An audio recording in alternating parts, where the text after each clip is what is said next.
കുറച്ച് ലൈവ് അപ്ഡേറ്റിലേക്ക് പോവുകയാണ്. ജിൻഡോ തകർത്തു ലൈവില്. ഇതുപോലൊരു പണി ഇനി നോറയ്ക്ക് കൊടുക്കാനില്ല.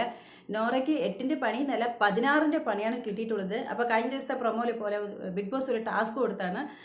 ഒരു കയറിൻ്റെ രണ്ടറ്റത്തും കുറച്ച് നീളം, ഒരു 2 മുഴം നീളമുള്ള ഒരു കയറ് രണ്ടറ്റത്തും രണ്ടുപേരും ഓരോ കൈ ബന്ധിച്ചിട്ടുണ്ട്. അത് ബിഗ് ബോസിൻ്റെ ടാസ്ക്കാണ്.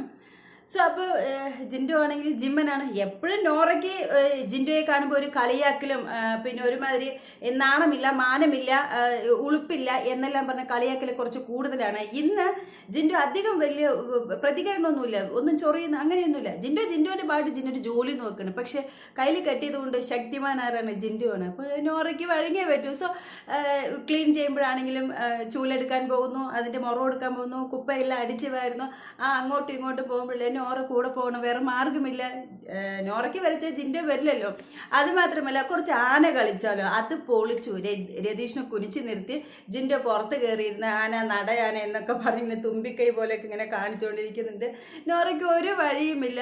ഈ രതീഷ് ആന എങ്ങനെ പതുക്കെ പതുക്കെ വെക്കുമോ അതേപോലെ തന്നെ നോറ പതുക്കെ പതുക്കെ നടക്കണം. കാരണം ഈ ആന നടക്കുമ്പോൾ കൂടെ പോകണമല്ലോ. നല്ല പൊളിയായിരുന്നു, അടിപൊളി തന്നെ പറയാം. എന്തായാലും ജിൻഡോ പൊളിച്ചടിക്ക് ഇന്നത്തെ ലൈവ് കാണാൻ ഭയങ്കര ഇൻട്രസ്റ്റ് ആയിട്ടുണ്ട്. അതേപോലെ തന്നെ പുള്ളിക്ക് ഒരു അസ്ഥാനത്ത് ഒരു പുഷപ്പ് എടുക്കുന്ന ഒരു പണിയുണ്ട്. ചിലപ്പോൾ സൂര്യ നമസ്കാരം എല്ലാം, അതിന് ടൈമൊന്നുമില്ല, ഏത് ടൈമിൽ വേണമെങ്കിലും ചെയ്യും. സോ പുള്ളി നേരെ എന്താ പറയുക ഗാർഡൻ ഏരിയയിൽ പോയി പൊരി വെയിലാണ്. എന്ത് ചെയ്യുക? ചില സമയത്ത് പുള്ളി കണ്ടിട്ടില്ല, എന്തെങ്കിലും സ്ട്രെസ് മാറ്റാനൊക്കെ ആയിട്ട് പോയിട്ട് പുള്ളി വെയിലിരിക്കും. അത് പുള്ളിയുടെ നാച്ചുറാണ്. സോ ഇത്തവണയും പോയിരുന്നു.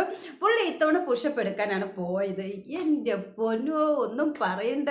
നോറയ്ക്കിത് തന്നെ വേണം. ഇനി ഒരിക്കലും ജിൻഡോൻ്റെ 7 അയലത്ത് പോകില്ല എന്ന രീതിയിൽ നോറ പോയിരിക്കുന്നു. അതാ ജിൻഡോ കിടന്നു, കയ്യിൽ കെട്ടിയിരിക്കണല്ലോ, അങ്ങനെ കമഴ്ന്ന് കിടക്കുന്നു.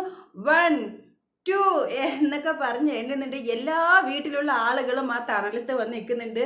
പുഷപ്പ് എടുക്കുന്ന ജിൻഡോ താഴും പൊങ്ങും ചെയ്യുമ്പോൾ നോറ അവിടെ കുത്തിയിരുന്നിട്ട് ഒന്നും കിട്ടുന്നില്ല. വെയിൽ കൊള്ളുകയാണ്. ജിൻഡോ വെയിൽ കൊള്ളുന്ന പുഷപ്പ് എടുക്കാനാണ്. നോറ എന്തിനാ വെയിൽ കൊള്ളുന്നതെന്ന് പറഞ്ഞാൽ കൊണ്ടേ പറ്റൂ. അതാണ് ടാസ്ക്. സോ 17 18 എന്ന് പറയുന്നുണ്ട്. ഹൗസ് മെമ്പേഴ്സ് എല്ലാവരും വന്ന് നിൽക്കുന്നുണ്ട്. ജിൻഡോ 20 ആയെങ്കിലും നിർത്തൂ, ഇനി അകത്ത് വന്ന് ചെയ്യൂ എന്ന് പറയുന്നുണ്ട്. ജിൻഡോ ആണെങ്കിൽ ആരെന്ത് പറഞ്ഞാലും കൂളാണ്, കാമൻ കൂളായിട്ടാണ് പുഷപ്പ് എടുക്കുന്നത്. ആരും എന്നെ ഡിസ്റ്റർബ് ചെയ്യേണ്ട എന്ന പോലെ കമാന്നൊരു അക്ഷരം മിണ്ടുന്നില്ല. പുള്ളി പതുക്കെ പുഷപ്പ് ചെയ്യുന്നുണ്ട്. അത് കഴിഞ്ഞ് എങ്ങനെ ഇരിക്കുന്നുണ്ട്. ക്യാപ്റ്റൻ വന്ന് പറയുന്നുണ്ട്, ജിൻഡോ ശരി 20 ആയില്ലേ, ഇനി അകത്ത് വന്ന് ചെയ്യൂ, ഇത്ര ഭയങ്കര വെയിലാണ്, ഇത് നോറയ്ക്കും ബുദ്ധിമുട്ടല്ലേ, ഇത് നിങ്ങൾക്ക് തന്നെ ബുദ്ധിമുട്ടാണെന്നൊക്കെ പറഞ്ഞ് ആനി നയിപ്പിക്കാനൊക്കെ നോക്കുന്നുണ്ട്. ക്യാപ്റ്റൻ പറയട്ടെ എന്നുള്ളത്. നോറ പറയുന്നുണ്ട്, നിങ്ങൾ ആര് പറഞ്ഞാലും കേൾക്കില്ല, ഈ മനുഷ്യൻ അങ്ങനെയാണ് എന്നൊക്കെ പറയുന്നുണ്ട്. ക്യാപ്റ്റൻ്റെ അധികാരത്തിൽ നോറയെ ജിൻഡോയെ മെരിക്കാനൊക്കെ ആയിട്ട് വന്ന് പറയുന്നുണ്ട് കൂളായിട്ട്. അപ്പോൾ ജിൻഡോ എനിക്കിനി ബാക്കി തീർന്നില്ല, കുറച്ചുകൂടി ഉണ്ടെന്ന് പറഞ്ഞ് അടുത്ത ഘട്ടത്തിലേക്ക് പോകുന്നുണ്ട്. ലൈവ് അടിപൊളി എന്ന് പറഞ്ഞാൽ പൊളി. ഇതുപോലെ തന്നെ ജിൻഡോ മുന്നോട്ട് പോകണം. വെറുതെ ഇവരൊക്കെ വായിട്ട് അടിച്ചിട്ടാണ് ജിൻഡോയെ തകർക്കാൻ നോക്കുന്നത്. ഇതുപോലൊന്ന് ജാസ്മിൻ്റെ കയ്യിലൊന്ന് കെട്ടിയൊന്ന് വിടണമായിരുന്നു. ഇത്തവണ ഇരയായത് ശരിക്കും പറഞ്ഞാൽ നോറയാണ്. ലൈവ് എന്തായാലും അടിപൊളിയായിട്ടുണ്ട്. അതിനെക്കുറിച്ച് നിങ്ങളുടെ അഭിപ്രായങ്ങൾ താഴെ കമൻറ്റ് ചെയ്തോളൂ. അടുത്ത വീഡിയോ ആയിട്ട് നമുക്ക് വീണ്ടും കാണാം. ഈ വീഡിയോ ഇഷ്ടമായെങ്കിൽ നിങ്ങൾ ചാനൽ സബ്സ്ക്രൈബ് ചെയ്യണേ. അപ്പോൾ അടുത്ത വീഡിയോ ആയിട്ട് നമുക്ക് വീണ്ടും കാണാം. അതുവരേക്കും ബൈ.